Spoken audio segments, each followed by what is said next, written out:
মোতকৈও বেছি স্পীডত যাওঁ বুলি এনেকে স্পীডত গৈছে পুৰা একদম এনেকে জঁপিয়াই গৈছে বুজিছে নাই মই বিৰাট ফূৰ্তি পাইছো বোলো পাবা মজা আজি গধূলিলৈ পুৰা খজুৱতি হ'ব বুজিছেনে নাই হিমন্ত বিশ্ব শৰ্মাই মন কৰি পথাৰৰ পানীত গেলা পানীত জাপ মাৰি দিয়া নাই মইহে বুদ্ধি কৰি তেওঁক গেলা পানীলৈ জঁপিয়াবলৈ দিছো জানেনে নাই সেইদিনা তেওঁ শিৱসাগৰলৈ আহোঁতে ডিচিয়ে বনাই থৈ দিছে বিমল বৰাই বনাই থৈ দিছে অকল পাণ বেচালে যাব পাণ বেচালে গৈ প্ৰথমতে নাৱত উঠিব তাৰপিছত ট্ৰেক্টৰত উঠিব মই বোলো ট্ৰেক্টৰত উঠি বানপানী চাই মই ৰাতিপুৱাই গৈ পীযুষ হাজৰিকাক লগ ধৰি ক'লো যে হিমন্ত বিশ্বক মোক ফোনটো লগাই দে সি লগাই দিলে লগাই দিওঁতে মই ক'লো যে দাদা মোৰ একদম টাউনতে আপুনি যি চাৰ্কিট হাউচত বহিব ডিচি অফিচৰ কাষতে আমাৰ গাৰ্লছ কলেজখন আৰু তাৰ পিছফালে থকা স্কুলখন কি ফুলাচেৰী হাইস্কুলত পানী আছে তাত আপুনি ফটকে সোমাই যাব নেকি বোলে সোমাই যাম মইতো বুদ্ধিহে কৰি আছো সোমাই যাম মইতো জানো মই আগদিনা গৈ আহিছো ফুলেশ্বৰীত ইমান পানী সোমাই যাম তাৰপিছত যেতিয়া আমাৰ পাণ বেচাৰ পৰা ঘূৰি আহিলে তাৰপিছত মাজতে ক'লে নোসোমাই মই ক'লো দাদা নোসোমালে মই বেয়া পাম কিন্তু ক'লে বোলে বল যাওঁ এনেকে ক'লে একদম মোকে দেখি মই যে খৰকে যাওঁ মই হাফ পেণ্ট পিন্ধি আছো গোটেই হুলস্থুল হৈ আছে অসম গতিকে মোকে দেখি জাপ মাৰি দিলে পানীত বুজা নাই বেচেৰাই পিছতহে গম পাইছে গোটেই গেলা পানী আছিলে তেতিয়া জাপ মাৰি দিওঁতে পানী চিটিকনি দিলে মুখত পৰিছে তেতিয়াহে মই হিমন্ত বিশ্বক দেখিছো হিমন্ত বিশ্ব শৰ্মাই মুখত হেৰি লগাই পুৰা কি কয় কি কৰে এইটো কি বুলি কয় এইটো মুখত যে এইবিলাক যে পাউডাৰ চাউডাৰ ঢেৰ যে লগাই কি কয় মেকআপ একদম মেকআপ কৰা গোটেই 3 চকল মান আছে ওপৰত এটা বেলেগ মাজত এটা বেলেগ তলত এটা বেলেগ এই তিনিটাটো যেতিয়া এনেকে আহিছে মই বোলো আজি দিলো মজা বুজিছে নাই একদম মানে মোকে দেখুৱাই মোতকৈও বেছি স্পীডত যাওঁ বুলি এনেকে স্পীডত গৈছে পুৰা একদম এনেকে জঁপিয়াই গৈছে বুজিছে নাই মই বিৰাট ফূৰ্তি পাইছো বোলো পাবা মজা আজি গধূলিলৈ পুৰা খজুৱতি হ'ব বুজিছেনে নাই ক'ব খোজো অসমৰ মানুহে গৈ তাত যদি নুমুতে তাত যদি নাহাগে তেতিয়াহ'লে মেঘালয় মানুহে খাব নাপায় আমাৰ এই নীলাজ আৰু ভিক্ষাৰী ইউটিউবাৰ কেইটাৰ কাৰণে মেঘালয়ে ফ্ৰী প্ৰমোশ্যন পায় আজিৰ বিষয়টো হ'ল অসম আৰু মেঘালয়ৰ মাজত যিটো বিবাদ চলি আছে তাৰ ওপৰত মিটিং হৈ গ'ল ঠিকে আছে কিন্তু এই যে জোৰাবাট গেটখন যে খুলি দিয়া দি হ'ল নহয় এইটো কিন্তু একো ভাল কথা হোৱা নাই আচলতে কি জানেনে অসমৰ একাংশ মানুহ নীলাজ তেওঁলোকৰ ধৈৰ্য নাই এই প্ৰতিবাদটো যদি আৰু কেইদিনমান যদি দীঘলীয়া হ'লহেঁতেন নহয় তেতিয়াহ'লে মেঘালয় চৰকাৰ বা মেঘালয় প্ৰশাসন বা মেঘালয়ৰ জনসাধাৰণে এটা কথা ৰিয়েলাইজ কৰিলে হয় যে অসমৰ লগত যদি আমি ভাল ৰিলেশ্যন নাৰাখোঁ যদি ব্ৰাদাৰহুড নাৰাখোঁ তেতিয়াহ'লে আমি পস্তাম মেঘালয় চৰকাৰ বা প্ৰশাসনক আশা কৰি লাভ নাই কোনোবা এজন মেঘালয়ৰ মানুহে যদি অসমৰ টুৰিষ্ট বা ড্ৰাইভাৰৰ ওপৰত কিবা দুৰ্ব্যৱহাৰ কৰে কিবা অত্যাচাৰ কৰে মেঘালয়ৰ আন মানুহ ওলাই আহিলে হয় যে তহঁতে এইটো কিয় কৰিছ এইবিলাক কৰিলে আমাৰে লছ সেই কথাখিনি প্ৰত্যেকজন মেঘালয়ৰ মানুহে ৰিয়েলাইজ কৰিব লাগিছিল কিন্তু তেওঁলোকে সেইটো নকৰিল কাৰণ আমাৰ ধৈৰ্য নাই ক'ৰবাত কিবা আশা দিলে মন্ত্ৰী অতুল বৰাই কিবা এটা কৈ দিলে আমাৰ মানুহে মানি গ'ল কথাটো হ'ল আমাৰ মন্ত্ৰীবিলাকে সেই বেয়া অভিজ্ঞতাবিলাক পাইছে নেকি মেঘালয়ত গৈ কেতিয়াও পোৱা নাই তেওঁলোকে ছিকিউৰিটি লৈ যায় আমি সাধাৰণ মানুহবিলাকে যাওঁ গাড়ী লৈ ক'ৰবাত আমাক উল্টা পুল্টা ফাইন কাটি দিয়ে ক'ৰবাত মেঘালয়ৰ মানুহৰ লগত কাজিয়া হয় বিনা কাৰণত এইবিলাক আমি ফেচ কৰোঁ মেঘালয়ৰ একাংশ মানুহে এতিয়াও কৈ আছে যে তেওঁলোকে অসমৰ লগত মিলি নচলিলে একো প্ৰব্লেম নাই তেওঁলোকৰ কোনো লছ নাই কিন্তু আচল কথাটো হ'ল অসমৰ লগত যদি মিলি নচলে তেতিয়াহ'লে তেওঁলোক ইকনমিকেলি কলেপছ হৈ যাব কাৰণ চাওক তেওঁলোকৰ তাতে যিমানবিলাক বস্তু বাহিনী যায় চব অসম হৈ যায় গতিকে অসমে যদি ৰাস্তা বন্ধ কৰি দিয়ে তেওঁলোকে চলিব কেনেকৈ গৰুৰ পৰা গাহৰি লৈ মুৰ্গীৰ পৰা একদম মাছলৈ তেওঁলোকে যিমানবিলাক নন ভেজ খায় সেইবিলাক ক'ৰ পৰা যায় অসমৰ পৰা যায় অসমৰ টুৰিষ্টখিনিৰ কথা বাদ দিলোঁ তেওঁলোকেতো নিজে নিজে যায় বাহিৰৰ পৰা যিখিনি টুৰিষ্ট আহে তেওঁলোকে কেনেকৈ যায় প্ৰথমতে গুৱাহাটীত থাকে গুৱাহাটীৰ পৰা কেব এখন লয় সেই গুৱাহাটীৰ কেব ড্ৰাইভাৰে শ্বিলঙত লৈ যায় গতিকে কেব ড্ৰাইভাৰজনে যদি শ্বিলঙত বা মেঘালয়ত অত্যাচাৰ পায় সেই মেঘালয়ৰ মানুহখিনিৰে লছ যিখিনি মেঘালয়ৰ মানুহে এতিয়াও কৈ আছে যে তেওঁলোকে অসমৰ লগত মিলি নচলে অসমক তেওঁলোকৰ প্ৰয়োজন নাই তেওঁলোকক এটা কথা ক'ব খোজোঁ এই যে অসমৰ মানুহবিলাক যে মেঘালয়ত যায় তাত যে ক'ৰবাত গৈ যে টুৰিষ্ট প্লেচবিলাকত হাগিব যায় বা মুতিব যায় তাৰ কাৰণে পইচা দিব লগা হয়। মেঘালয়ৰ মানুহে পইচা নোলোৱাকৈ হাগিবও নিদিয়ে মুতিবও নিদিয়ে। কিন্তু মেঘালয়ৰ মানুহে যেতিয়া গুৱাহাটীত আহে বা অসমত আহে হাগা মুতাৰ কাৰণে পইচা দিব নালাগে। তাৰমানে মই এটা কথা ক'ব খোজোঁ, অসমৰ মানুহে গৈ তাত যদি নুমুতে, তাত যদি নাহাগে, তেতিয়াহ'লে মেঘালয়ৰ মানুহে খাব নাপায়। কথাটো শুনাত অকণমান বেয়া লাগিব পাৰে, কিন্তু এইটো সঁচা কথা। আৰু যদি পেইড টয়লেটৰ পৰা তেওঁলোকে যদি পইচা নাপায় আৰু সেই পইচাখিনি যদি তেওঁলোকৰ প্ৰয়োজন নাই, তেতিয়াহ'লে তেওঁলোকে টয়লেটখিনি ফ্ৰী কৰি দিয়ক। তেওঁলোকে কেতিয়াও নিদিয়ে। তাৰমানে আমাৰ মানুহে হাগিলে, আমাৰ মানুহে মুতিলে তেওঁলোকে খাব পায়। এইটো একদম সঁচা কথা। যিখিনি মানুহে ভিডিঅ'টো চাই আছে, আপোনালোকক এটা কথা কওঁ, এইটো ক্ষেত্ৰত কিন্তু মই আকৌ কৈছোঁ, অসমৰ একাংশ ইউটিউবাৰ দায়ী। তেওঁলোকে মেঘালয় বা শ্বিলঙত গৈ ফ্ৰী প্ৰমোশ্যন কৰাই দিয়ে। বাৰ্টাৰ কলেবৰেশ্যন মানে কি জানেনে? তেওঁলোকক তাত ফ্ৰীকৈ থাকিব দিয়ে, খাব দিয়ে, আৰু তাৰ বিনিময়ত ৰিল বনাই আহিব, প্ৰমোশ্যন কৰি আহিব। তাৰমানে আমাৰ এই নীলাজ আৰু ভিখাৰী ইউটিউবাৰকেইটাৰ কাৰণে মেঘালয়ে ফ্ৰী প্ৰমোশ্যন পায়, যাৰ কাৰণে মেঘালয়ৰ সেই একাংশ মানুহে ইমান অহংকাৰ কৰে, এই দম্ভালি মাৰি কথা পাতে। নকৈ নোৱাৰিছোঁ বোলে ফটামুখ নহয় মোৰো। আপোনালোকে ভাবিছে চাগে কিনো ক'ব আহিছে। মানে মই কিন্তু আজি বেমাৰ চেমাৰৰ কথা ক'বলৈ অহা নাই দেই। মানে কাজিৰঙাখন হ'ব আৰু দিয়ক আৰু। আমাৰনো কেইজনমান মানুহ গৈ পেলাই আমি 5 ষ্টাৰ হোটেলত থাকিমগৈ। অকণমানতো দয়াৰ চকুৰে চাওক, কাজিৰঙা আমাৰ অসমৰ গৌৰৱ হয়, সেইখনত চকু নিদিলে নহয়নে বাৰু?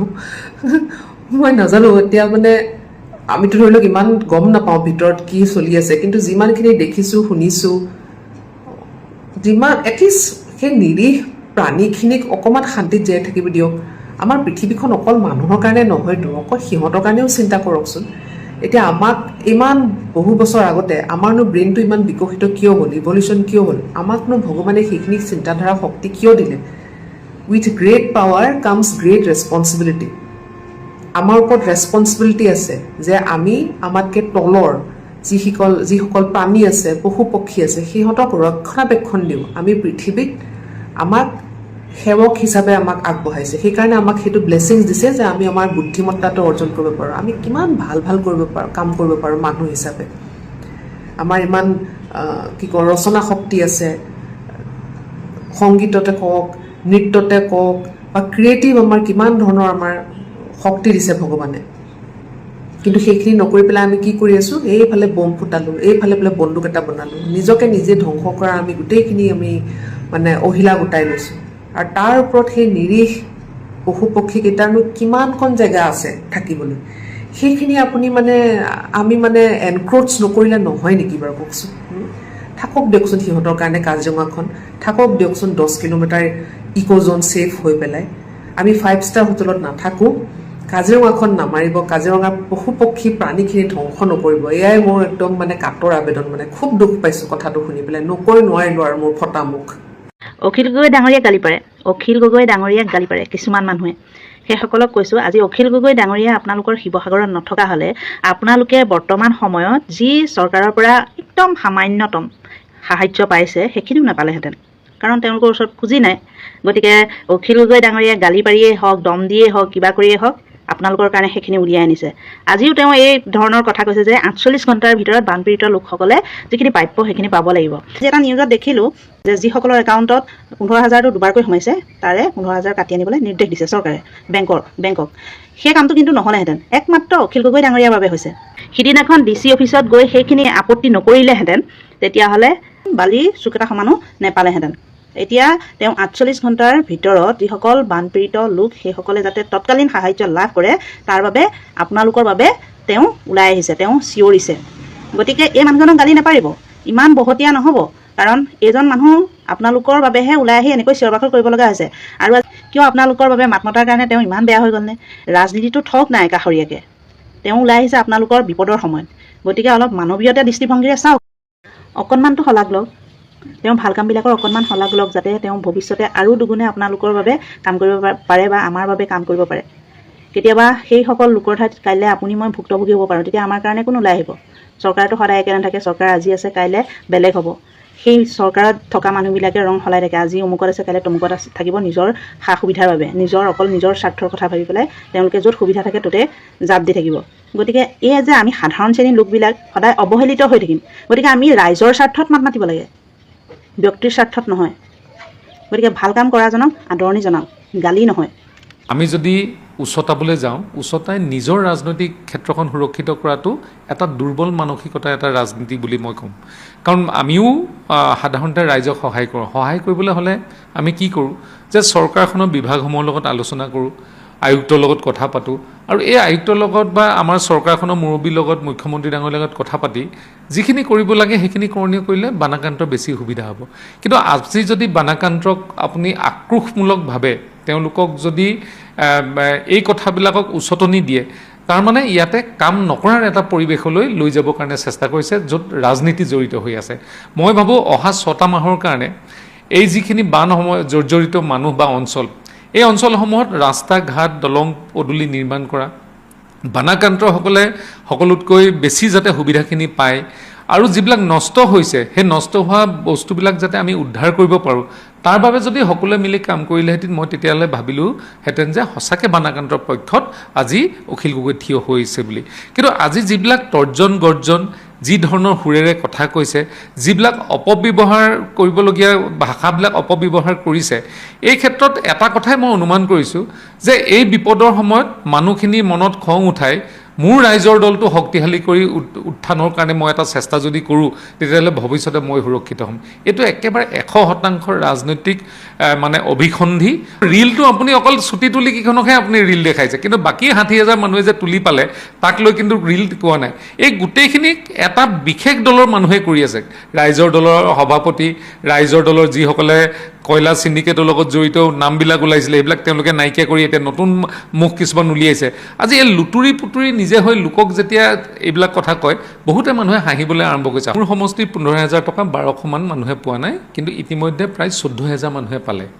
শিৱসাগৰ সমষ্টি সৰহসংখ্যকে নাই পোৱা। নোপোৱাৰ কাৰণটো বিধায়কজনে সেই সময়ত যদি ৰীল বনাই নাথাকি, যেতিয়া মুখ্যমন্ত্ৰীয়ে 24 তাৰিখে ঘোষণা কৰিছিলে, তেতিয়াই যদি তেওঁ সকলোকে তেওঁ নিজৰ দলীয় কাৰ্যকৰ্তাক সকলোবিলাক ঘৰৰ নাম যদি সেই সময়ত লৈ পেলাই দি দিলেহেঁতেন, এই সময়ত যদি আয়ুক্তগৰাকীক গালি পাৰি সময় নষ্ট কৰাতকৈ তেওঁ বাকী থকা মানুহখিনিৰ নাম যদি আয়ুক্তক দি দিলেহেঁতেন, এতিয়ালৈকে আপলোড হৈ পেলাই এতিয়ালৈকে সকলোখিনিয়ে পইচা পালেহেঁতেন। আজি যেনেধৰণে কাম কৰিব লাগে, কাম কৰাতকৈ পাব্লিচিটি আৰু নিজৰ মই বৰ শব্দটোৰ কাৰণে বা মই বৰ দেখাবৰ কাৰণে যিটো ৰাজনীতি কৰিছে, এই ৰাজনীতিয়ে কিন্তু আজি শিৱসাগৰ মানুহক বিপদৰ ফালে ঠেলি দিছে। মই নেতা হ'বৰ কাৰণে, মই হিৰো হ'বৰ কাৰণে এই ধৰণৰ আন্দোলনে মানুহক বিপথে পৰিচালিত কৰিব, মানুহৰ কিন্তু উন্নতি কেতিয়াও নহয়। কৰাৰ লগে লগে বহি দিলে তাৰ ৰাজনীতিটো এনেধৰণৰ হ'ব নোৱাৰে নে বাৰু ৰাজদীপ দা? যে বিচাৰিছিল ক'ৰবাত নহয় ক'ৰবাত যে অসমৰ যি সংগঠন আছে, অসম ৰাজ্যিক চালক সন্থাই পথটো অৱৰোধ কৰক, কৰিলে তেতিয়া এটা বেলেগ ধৰণে পৰিৱেশ হ'ব, হোৱাৰ লগে লগে চৰকাৰে ভয়তে আমাৰ লগত বহিবলৈ বাধ্য হ'ব। এইটোও হ'ব পাৰে। এইটো হ'ল থাকিল, তেওঁলোকৰ লগত আলোচনা কৰিলে, মানিলে নামানিলে তেওঁলোকৰ আভ্যন্তৰীণ বিষয় মই নিউজ নাচাওঁ ইহঁত।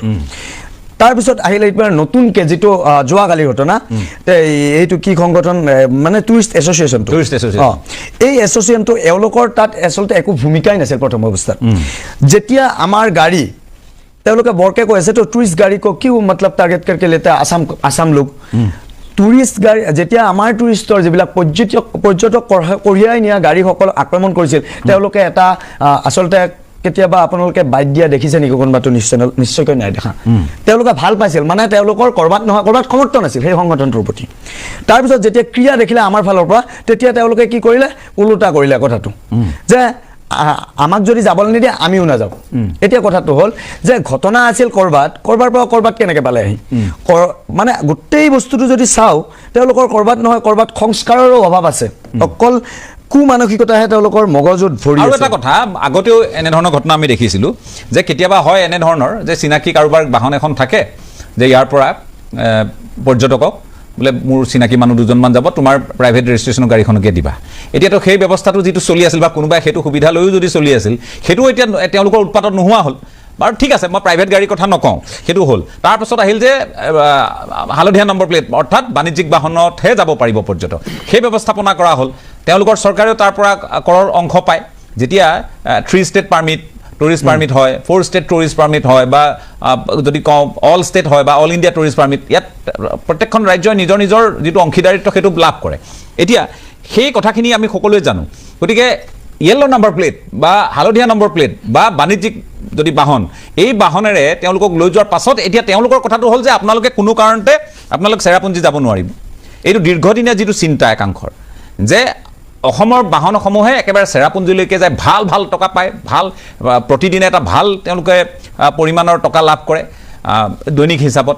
গতিকে তেওঁলোকক কেনেকৈ যোৰাবাটত ৰাখিব পাৰি সেই কথাখিনি এই আন্দোলনৰ গইনালৈ আকৌ আৰম্ভ হ'ল, যিটো পূৰ্বেও চলিছিলে আকৌ এবাৰ আমি চলা দেখিছোঁ। গতিকে এই বিষয়টোক লৈ আপোনালোকে যেতিয়া চৰকাৰৰ সৈতে কথা পাতিছে, আপোনালোকে অৱগত কৰিছেনে যে আপোনালোকক শ্বিলং চেৰাপুঞ্জী যাবলৈ নিদিয়াৰ এক চক্ৰান্তও চলি আছে? নাই, কৈছিলোঁ মই আজি প্ৰায় 5 মাহমান হ'ল চাগে। তেওঁলোকে কৈছিল যে পুলিচ বজাৰলৈকে আমি যাত্ৰীসকল নিব পাৰিম। প্ৰথম আছিল পুলিচ বজাৰ, এতিয়া চাব আপুনি বস্তুটো লক্ষ্য কৰিব, এতিয়া আহি গ'ল ছেকেণ্ডবাৰ আহিল বৰ্ণিহাট, এতিয়া আহিল যোৰাবাট। বস্তুটো বুজি পালে? তেওঁলোকৰ যিটো আচলতে সীমান্তৱৰ্তী এৰিয়া আছে, তাৰমানে সীমান্তলৈকেহে লৈ যাব দিছে। এতিয়া কথাটো এনেধৰণৰ হ'ল, আমি টেক্স দিম মাত্ৰ কিহৰ কাৰণে, তেওঁলোকৰ এই পাৰ্মিট বনাওঁতে যিটো টেক্স দিম, মাত্ৰ আমি এই মেঘালয়ে যে গাড়ীখন ইউটাৰ্ণ মাৰিম তাৰ বাবে তেওঁলোকক মই 1750 টকা দিম 4চকীয়া বাহনখনেদি, আৰু তেওঁলোকে 90%, যিটো লাভৰ 90% তেওঁলোকে খাব। আৰু আচলতে ভাবিছে ক'ৰবাত নহয় ক'ৰবাত অসমীয়া জাতিটো সহজ সৰল আৰু ভদ্ৰভাৱে কথা ক'ব কাৰণে ভাবিছে আমি একো নাজানো। আৰু ৰাজীৱ দা এটা বস্তু চাব লাগিব, জ্ঞানৰ পৰিসৰৰ হিচাপেহে মানুহে কথা কয়। তেওঁলোকৰ যি মানসিকতা জ্ঞানৰ পৰিসৰ সেই হিচাপেই কথা ক'ব। মানুহ এজন কেতিয়াও সলসলীয়াকৈ ইংৰাজী ক'লেই যে তেওঁ জ্ঞানী হ'ব সেইটো নুবুজায়। ভাষা এটা আচলতে বুজাবুজিৰ মাধ্যম, আৰু সেই বস্তুটো তেওঁলোকে বুজি নাপায়। তেওঁলোকৰ যিহেতু ইংৰাজী মিডিয়ামত পঢ়ে, তো ইংৰাজী হয়তো সলসলীয়াকৈ কয়, বহু মানুহে ভাবিব পাৰে বহুত শিক্ষিত বা এনেধৰণৰ কথা। যিয়ে নহওক, আচল কথাটো হ'ল যে আমি গুৱাহাটীৰ পৰা লৈ যাম, গুৱাহাটীৰ পৰা লৈ যায় যোৰাবাটত নুমাম, হাস্যকৰ বিষয় এইটো, যোৰাবাটত নুমাম, আৰু যোৰাবাটৰ পৰা তেওঁলোকে লৈ গৈ ঘূৰাই কেনে আনি গোটেই টকাখিনি ডাবল লৈ কেনে, কাৰণ অসমৰ গাড়ী নাযায় যেতিয়া ৰেটটো বঢ়াই ল'ব। কাৰণ এই উদাহৰণটো এই 3 দিনত ৰাইজে পাইছে 50 টকাৰ ভাতখিনি 500 টকা লৈছে, 500 টকাৰ হোটেলত 3000 টকা লৈছে। যেতিয়া হোটেল মানুহ থাকিব নাই তেতিয়া 3000 টকাৰ হোটেলখন আগতে 200 টকাটো দিছে। বুজি পাইছোঁ, ঠিক আছে। মই আকৌ আহি আছোঁ আব্দুৰৰ কাষলৈ। আব্দুৰে কথাখিনি যথেষ্ট উস্মাৰে কৈছে, এক চক্ৰান্ত চলি আছে। আৰু তাতে তেওঁলোকৰ যিটো, মই এটা কথা কওঁ, আমি ইমান দুৰ্গপলীয়া, সেই কথাখিনি ক'ব লাগিব, বেয়া নাপাব কোৱাৰ কাৰণে, যে আমি অসমীয়া বহু ক্ষেত্ৰত ঐক্যবদ্ধ হ'বলৈ নিশিকিলোঁ। এই যে এটা শব্দ কয়, মাওখে উঠিলে গুৰি পৰুৱাৰো মৰণ নাই, এই কথাখিনি আমি কাহানী অনুধাৱন কৰিবলৈকে নিশিকিলোঁ। বেয়া নাপাব মই কোৱাৰ কাৰণে, এইটো সত্য। বন্ধৰ অসমৰ চালকসকলে চৰকাৰৰ লগত আলোচনা কৰাৰ পিছত অৱৰোধৰ কথা ক'বলৈ, অৱৰোধ প্ৰত্যাহাৰৰ কথা ক'বলৈ পালে কি নাপালে, আমাৰ শ্বিলং চেৰাপুঞ্জী চাবলৈ মানুহে হাত জাপ মাৰিবলৈ আৰম্ভ কৰি দিলে। অকণমান হ'লেও নিজৰ ৰাজ্যখনৰ এই মানুহখিনিৰ বা এই ৰাজ্যখনৰ কৰা অপমানটোৰ কথা অকণমান হ'লেওতো ভাবিব লাগে। ঠিক আছে, সকলোৱে কৰা নাই, মই সকলো খাচী মানুহ বা গাৰো মানুহটো আমাৰ লগতো আছে, আমাৰ ইয়াতো থাকে, মই বিশেষকৈ খাচী লোকসকলৰ কথা কৈছোঁ, সকলোৱে কৰা নাই, এইটো নিৰ্ঘাত সত্য। কিন্তু এনেও নহয় যে আপোনাক অপমান কৰিছে বুলি তাত জানো প্ৰতিবাদ হৈছে? অসমীয়া মানুহক বা পৰ্যটকৰ বাহনত আক্ৰমণ হৈছে বুলি, এই আক্ৰমণ কিয় কৰিবি বুলি কোনোবা মানুহে কৰিছেনে শ্বিলঙত প্ৰতিবাদ যে এনে কৰিব নালাগিছিল? সামাজিক মাধ্যমৰ সৰব হৈছেনে? আমি মিডিয়াই বা সংবাদ মাধ্যমে এটা ছিংগল বাইট পাইছোনে কাৰোবাৰ যে অসমৰ বাহনৰ ওপৰত আক্ৰমণটো আমি কিন্তু ধিক্কাৰ দিছোঁ, গৰিহণা দিছোঁ? কৈছেনে কোনোবা এজন মানুহে তাত? নাই কোৱা। মই কোনো বৈষম্য আৰু মই ইয়াত বিভাজনৰ বীজ সিঁচিব খোজা নাই। মই এইটো কথা ক'ব খুজিছোঁ, তেওঁলোক কিমান ঐক্যবদ্ধ, তেওঁলোকৰ ঐক্যবদ্ধক, তেওঁলোকৰ সংহতিক আমি সন্মান দিব লাগিব সেইফালৰ পৰা, যিটো আমি নিজক দিব নোৱাৰোঁ। কাৰণ অসমীয়া মানুহে মানে বদন্যতা দেখুৱায় সাংঘাতিক। আমাৰ অসমৰ চালকেতো সেইফালৰ মানুহক কাকো গাত হাতো দিয়া নাই, ভালকৈ সন্মান সহকাৰে তাৰ ছাত্ৰ ছাত্ৰীক মই কথা কৈ থকা দেখিছোঁ যে আপোনালোক US টিমলৈ যাব নেকি, কোনোবাই কোৱা দেখিছোঁ, মই ভিডিঅ' দেখিছোঁ। গতিকে পিছৰখিনি কিন্তু চাব, কোনোবাই কিবা কৰিলে আমি কিন্তু তাৰ কাৰণে দায়ী নহ'ম, সুবিধা ল'ব পাৰে, আপোনালোকে নোযোৱাটো ভাল। মই কোৱা অসমীয়া মানুহ দেখিছোঁ দেই, ভালকৈ কৈছে, ধুনীয়াকৈ কৈছে, বুজাই দিছে। কিন্তু তেওঁলোকে এবাৰলৈতো কোৱা নাই শ্বিলঙত যি হ'ল, বৰাপানীত যি হ'ল, যে বেয়া হ'ল, আপোনালোকৰ লগতো এইটো হ'ব নালাগিছিল, আমি দুখিত। কোনোবাই দুখ প্ৰকাশ কৰিলে? মেঘালয় চৰকাৰখনৰ বাহিৰে এই বৈঠকত তেওঁলোকে এই যিখন মাইনুটছ আছে তাত এইখিনি কথা, প্ৰেছ ৰিলিজখনত এই কথাখিনি দুখ প্ৰকাশ কৰাৰ বাহিৰে কোনোবা সেই অঞ্চলৰ বাসিন্দাই ব্যক্তিগতভাৱে বা সমজুৱাভাৱে কোনোবাই কৰিলেনে? নাই কৰা। আমাৰ কথাটো হ'ল আমি এতিয়া শ্বিলং যাব লাগে, চেৰাপুঞ্জী যাব লাগে, উইকেণ্ডত যাব লাগে। এই মনোবৃত্তিৰে আমি কি প্ৰতিষ্ঠা কৰিবলৈ গৈছোঁ, মই এই কথাষাৰ কিন্তু সুধিবলৈ মন যায়। হয় যে মেঘালয়ৰ ক্ষতি মানে পৰ্যটন ক্ষতি মানে অসমৰো ক্ষতি অসমৰ 140টা টুৰ অপাৰেটৰ আছে 140টা টুৰ অপাৰেটৰে কেনেকৈ কাম কৰে এটা তেওঁলোকে ডাঙৰ বিশাল বিশাল টিম লৈ কেনেকৈ কাম কৰে তেওঁলোকে অকল অসমৰে পৰ্যটনৰ কাৰণে কাম কৰি থকা নাই মেঘালয় অৰুণাচল প্ৰদেশ নাগালেণ্ড এটা সাংঘাতিক তেওঁলোকে টুৰিজিম চাৰ্কিট তেওঁলোকে প্ৰস্তুত কৰে গতিকে তেওঁলোকে মেঘালয়ক জানো তেওঁলোকে লাভ দিয়া নাই অৰুণাচলক লাভ দিয়া নাই তাৰ পাছতো আক্ৰমণ মই প্ৰাঞ্জলৰ কাষলৈ আহিব খুজিছোঁ প্ৰাঞ্জল এই যিটো অভিজ্ঞতা বৰ তিক্ত কাম কৰাৰ যিটো পৰিৱেশ বৰ সাংঘাতিক বেলেগ ধৰণৰ মই এগৰাকী টুৰ অপাৰেটৰ হিচাপে আপোনাৰ পৰা জানিব খুজিছোঁ প্ৰাঞ্জল এই ঘটনাটোৱে কি বাৰ্তা দিছে দেখি পৰ্যটকেতো ভাবিবই যে মেঘালয়লৈ গ'লে সেই সোণম ৰাজবংশীৰ ঘটনাটোৱে অকণমান বিৰূপ প্ৰভাৱ পেলাইছিল আমাৰ সকলোৱে মিলিজুলি নহয় এইটো কাৰোবাৰ ব্যক্তিগত ঘটনাহে এইটো মেঘালয়ৰ মানুহখিনিয়ে সেইটো কৰা নাই খাচী মানুহে কৰা নাই কৰা এইটো সত্য ইয়াত পৰ্যটকে নিজে নিজৰ মাজত এইটো ঘটনা ঘটাই লৈছে বা তেওঁলোকে হত্যা কৰিছে সেইটোৰ পৰা অকণমান প্ৰভাৱ পৰিছিল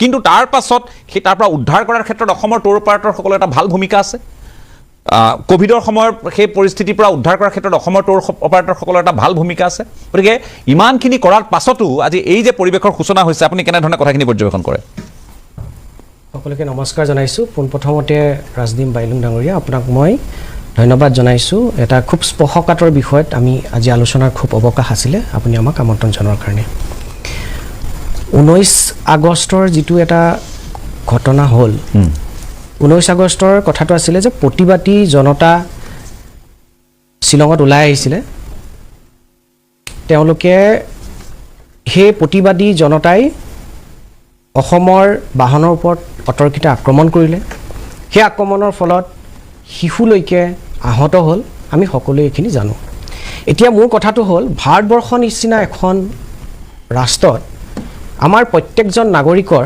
প্ৰতিবাদ কৰাৰ অধিকাৰ আছে মই ভাবোঁ প্ৰতিবাদ কৰাটোত আমি তেখেতলোকক জাতীয় সংগঠনৰ যি সমস্যা এই সমস্যাটো তেওঁলোকে যি প্ৰতিবাদ কৰিছে আমি তাক শ্ৰদ্ধা কৰিছোঁ তেওঁলোকৰ এই জাতীয় সমস্যাবিলাক মোৰ বোধেৰে তেওঁলোকে চৰকাৰলৈকে লৈ যাব লাগে এই জাতীয় সমস্যাবিলাক জাতীয় সংগঠনে তেওঁলোকে পৰ্যটকৰ ওপৰত লৈ অহাটো অত্যন্ত দুৰ্ভাগ্যজনক আৰু গৰিহণাযোগ্য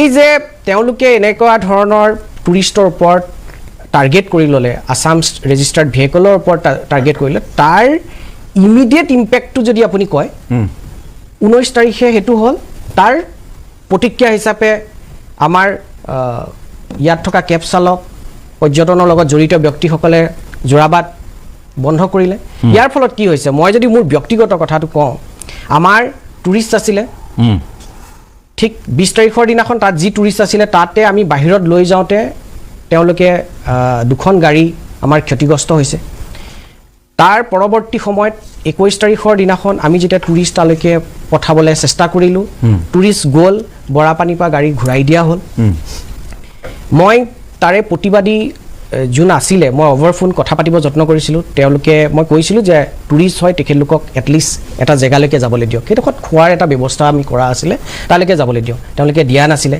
মই ক'লোঁ যে পাৰি যদি পুলিচ প্ৰশাসনৰ লগত কথা পাতিম কোনোবা ছিনিয়ৰ মষ্ট পাৰ্চন আছে যদি কথা পাতোঁ ফোনটো দিয়া হ'ল মই গোটেই কথাখিনি বুজাই ক'লোঁ কিন্তু অতি দুৰ্ভাগ্যজনক মোক খুব বেয়া লাগিছে লেছ দেন 500 মিটাৰ এটা জেগালৈকে যাবলৈ আছিলে য'ত তেওঁলোকৰ খোৱাৰ ব্যৱস্থা আছিলে এই বৰাপানী জেগাটোৰ পৰা 500 মিটাৰ তেওঁলোকক গাড়ীৰ পৰা নমাই দিয়া হ'ল তেওঁলোক খোজকাঢ়ি যাব লগা হ'ল আৰু পৰৱৰ্তী সময়ত আমি মেঘালয় ৰেল ষ্টেচনৰ গাড়ী ব্যৱস্থা কৰি তেওঁলোকক আমাৰ গন্তব্যস্থানলৈকে য'ত আমি ৰাখিছিলোঁ তালৈকে লৈ যাব লগা হ'ল তেওঁলোক তাত আবদ্ধ হৈ গ'ল পৰৱৰ্তী সময়ত যি আকৌ টুৰিষ্ট আমাৰ কাৰণ কি এই বস্তুটোত কিবা এটা আজি ডেটত উদ্ভাৱন হৈছে মানে আপুনি বন্ধ কৰি দিব নোৱাৰে গোটেই এটা চেইন আজি পৰা 5-6 মাহৰ আগত ফ্লাইটৰ টিকেট হৈছে মানুহ ইয়াতে আহি আছে আপুনি ফ্লাইট বন্ধ হোৱা নাই এটুক লৈ নটিফিকেশ্যন ফ্লাইটৰ কেঞ্চেলেশ্যন নাই গতিকে টুৰিষ্ট আকৌ পিছৰ দিনা হৈছে পৰৱৰ্তী সময়ত সেই টুৰিষ্টক আমি মেঘালয়লৈকে পঠাব নোৱাৰিলোঁ নপঠাই আমি গুৱাহাটীত ৰাখিব লগা হ'ল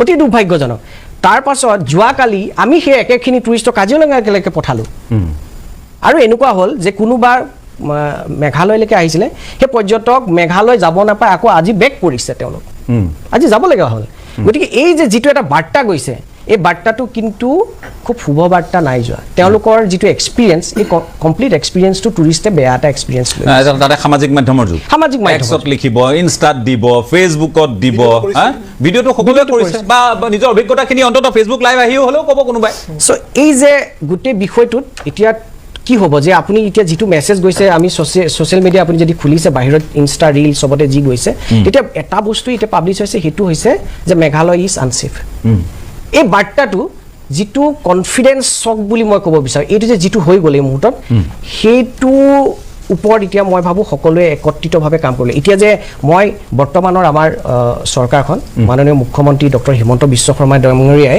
তাৎক্ষণিকভাৱে তেখেতে ব্যৱস্থা লৈছে মন্ত্ৰী শ্ৰীযুত অতুল বৰাৰ নেতৃত্বত দুইখন ৰাজ্যৰ মাজত আলোচনা হৈছে আমি সেইটো কথা খুব প্ৰশংসা জনাইছোঁ যে দুইখন ৰাজ্যৰ মাজত আলোচনাৰ অন্তত আজি স্বাভাৱিক জীৱন যাত্ৰা ঘূৰাই আহিছে আজি টুৰিষ্ট তালৈকে যাব পাৰিছে এতিয়া কথাটো হ'ল যে আজি এই যে টুৰিষ্টবিলাক আহিছে এইটো কথাটোত আমাৰ অসমৰ যিবিলাক টুৰ অপাৰেটৰ আছে মোৰ দেন 100 টুৰ অপাৰেটৰ আমাৰ registered under the ministry of tourism government of Assam as well as ministry tourism under the government of India এই মানুহখিনিয়ে বছৰ ৰাজদীপ দা আপুনি যদি চাই এনেকুৱা বহুত ব্যক্তি আপুনি পাব যাৰ জীৱনৰ 4টা দশক অকল পৰ্যটনৰ এই স্বাৰ্থতেই আপুনি চিনি পায় তেনেকুৱা বহুত ব্যক্তি আছে আৰু মোৰ ব্যক্তিগত অনুভৱৰ পৰা কওঁ আমি ভাৰতবৰ্ষৰ বিভিন্ন স্থানলৈকে যাওঁ আজি বিভিন্ন যিবোৰ ভাৰতবৰ্ষৰ বিভিন্ন স্থান আপুনি কলিকতা কওক দিল্লী কওক মুম্বাই কওক আহমেদাবাদ কওক আমি এইবোৰ জেগালৈকে গৈ ভাৰতৰ বিভিন্ন স্থানত অসম তথা উত্তৰ পূৰ্বাঞ্চলক আমি প্ৰতিনিধিত্ব কৰোঁ এতিয়া আমি 7 ভনী বুলি আমি যিটো আমি সদায় সততে কৈ থাকোঁ আমি 7 ভনীক ৰিপ্ৰেজেণ্ট কৰোঁ আমি অসমীয়া মানুহে বা অসমত থকা ব্যক্তিসকলে মেঘালয়ক আমি ভগ্নীস্বৰূপে ভাবোঁ আমি অকল অসম প্ৰমোট নকৰোঁ আমি completely entire north stock promote কৰোঁ এজ এ ডেষ্টিনেশ্যন প্ৰমোট কৰোঁ আৰু যেতিয়া এজন টুৰিষ্ট ইয়ালৈকে আহে এই টুৰিষ্টজনে অকল অসম বুলি নাহে নৰ্থ ইষ্ট বুলি আহে উত্তৰ পূব বুলি আহে নৰ্থ ইষ্ট বা উত্তৰ পূব বুলি আহে এতিয়া টুৰিষ্টক আমি বাধা দিব নোৱাৰোঁ মই ভাবোঁ এতিয়া এই সময়খিনিত দুইখন চৰকাৰৰ অসম তথা মেঘালয় চৰকাৰৰ এটা খুব গধুৰ দায়িত্ব আহি পৰিলে তেওঁলোকে এটা যে এই সময়খিনি যিটো এটা অশুভ বাৰ্তা গ'ল এই অশুভ বাৰ্তাটো কেনেকৈ মেঘালয় ইজ ছেফ এই বাৰ্তাটো আমি আনিব পাৰোঁ এইটোৰ ওপৰত কাম কৰা এটা সময় আহি পৰিল ঠিক আছে মই আকৌ আহিম আপোনালোকৰ মাজলৈ আৰু দুগৰাকী আছেই কথা পাতিব লাগিব মই একেবাৰে চমু এটা বাণিজ্যিক বিৰতি ল'ব খুজিছোঁ বিৰতিৰ পাছত আহি আছোঁ আমি কথা পাতিছোঁ অকণমান